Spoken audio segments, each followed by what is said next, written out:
आपका नाम क्या है और आप कहाँ से हैं? मेरा नाम दरवेश है और मैं डिस्ट्रिक्ट हिसार गांव सूरेवाला से हूँ। और जी आप किस चीज़ की खेती करते हैं और क्या है आपका जेडेक्स से जुड़ा हुआ? हम जो खेती करते हैं उसमें किन्नू है, अमरूद है और प्रोटेक्टेड फार्मिंग है जिसमें भी कलर कैप्सिकम और कुकुम्बर हम ग्रो करते हैं। तो ये जो खेती करते हैं तो जो पूरी डिपेंड है जो भी मतलब अगर आप खेती की बात करें तो खेती में सबसे ज़रूरी चीज़ है कि आपकी सॉइल और वाटर। वाटर की हमारी हमारे पास कमी थी वो पूरी कर दी कि ड्रिप सिस्टम हमने टेक्नोलॉजी को हमने अडॉप्ट किया। लेकिन इससे पहले क्या होता था कि जैसे हमारे जो पूर्वज जो खेती करते थे हमारे पास पानी की कमी थी तो जो पानी जो ग्राउंड का जो पानी था वो काफ़ी अल्कलाइन था मतलब काफ़ी वो नमकीन था। लगातार उस पानी की देने की वजह से जब 2019 में जब मैं एग्रीकल्चर में आया तो मैंने इन चीज़ों को देखा कि हमने वाटर को तो कहीं न कहीं ने इसको मैनेज कर लिया है कि अब हमने पॉन्ड वगैरह से ड्रिप से इसको कंप्लीट कर लिया है। लेकिन हमारे पास जो समस्या आ रही थी वो ज़मीन की आ रही थी। क्योंकि ज़मीन में ऐसा रहता है कि जब तक ज़मीन का आपका पीएच आपका सही नहीं होगा तब तक जो पौधा पूरे जो न्यूट्रिएंट है वो अपटेक नहीं कर पाएगा। अल्कलाइन वैसी हो चुकी थी और मैं ज़मीन की बात करूँ ना हमारी ज़मीन जिसमें कि जो ग्राउंड वाटर है वो 80 फीट है। लेकिन जब पानी बारिश होती है तो पानी ऐसे जम जाता है जैसे कि कोई सीमेंट है। तो ये हमारे बड़े लिए बड़ा चैलेंज था। अभी जैसे सर्दियों की फसल है मैंने बताया कि मैं खेती करता हूँ सिट्रस में। उसमें समस्या आती है कि जैसे अक्टूबर आना शुरू होता है तो वो अल्कलाइन लेवल ऊपर आना शुरू हो जाता है। तो पूरी नमी वो जिसको हम सफ़ेद-सफ़ेद सी वो पूरे खेत में दिखाई देती है। तो शुरुआत के साल मैंने मुझे मुझे बहुत दिक्कतें आई इसमें। अगले साल देखा तो मेरा फ्रूट ड्रॉप भी इस वजह से हो रहा था क्योंकि पौधे में जब तक ज़मीन में आप पे ताकत नहीं होगी, पौधा आपका वहाँ से न्यूट्रिएंट कैसे अपटेक कर पाएगा?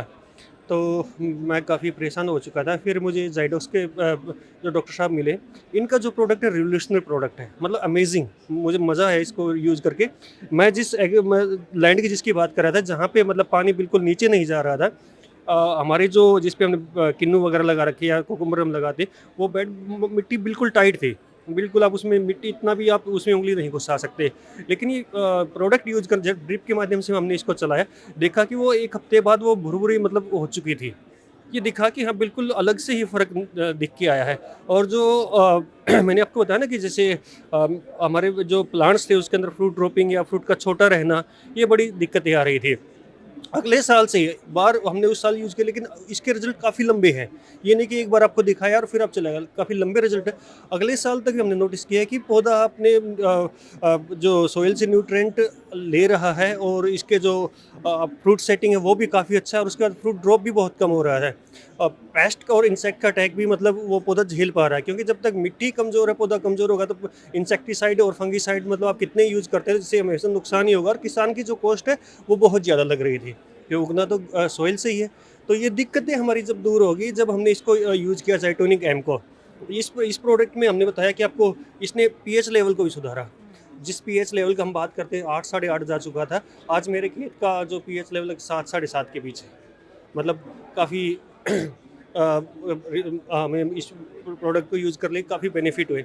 उसके बाद बात करते हैं जब ये इसमें क्या है कि जब ज़ाइटोनिक एम मैंने यूज़ किया तो ये मिट्टी को भुरभुरी बनाया। इसमें कुछ कंपोनेंट्स ऐसे हैं कि जो मिट्टी के साथ ऐड हो जाते हैं, मतलब उसके मॉइस्चर को उठने नहीं देते, इवेपोरेट नहीं होने देते। जिसकी वजह से वो लॉन्ग टर्म तक जैसे मैंने बताया था शुरुआत में कि हमारे पास पानी की कमी थी और पानी की कमी के कारण हमें मल्चिंग भी करनी पड़ी। लेकिन इसने देखा कि इस प्रोडक्ट को यूज़ करने के बाद वो समस्या भी हमने पानी की कमी को कहीं न कहीं और फिर हमने अच्छे उसको पूर्ति की है।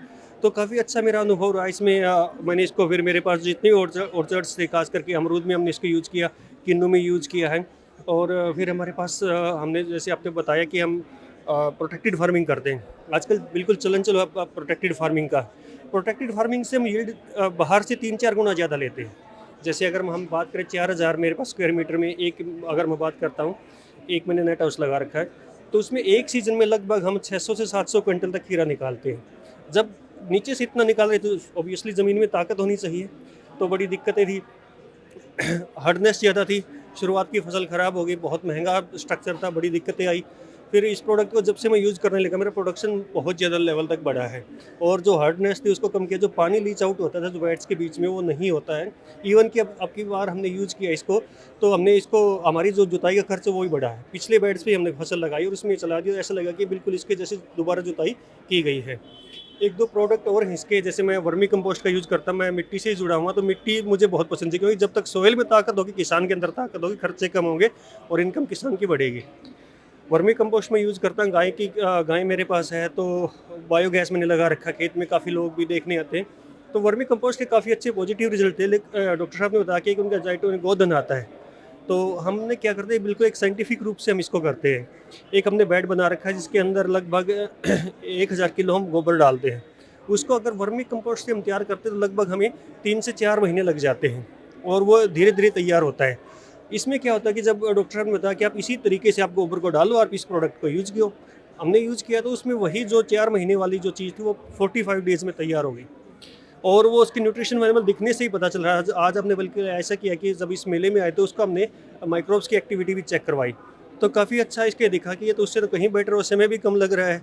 तो एक वो साल में अगर वो उसके 3 साइकिल निकलते, इसके तो 6-7 साइकिल निकल जाएँगे।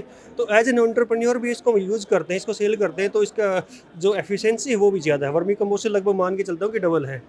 जी, तो ये बहुत अच्छा रहा है मेरा एक्सपीरियंस इस कंपनी के साथ। तो जेडेक्स ने फार्मर्स की भी मदद की है, एंटरप्रेन्योर्स को भी आगे बढ़ाया है और आपकी ताकत यानी मिट्टी को भी बहुत अच्छा करा है। तो धन्यवाद, थैंक यू।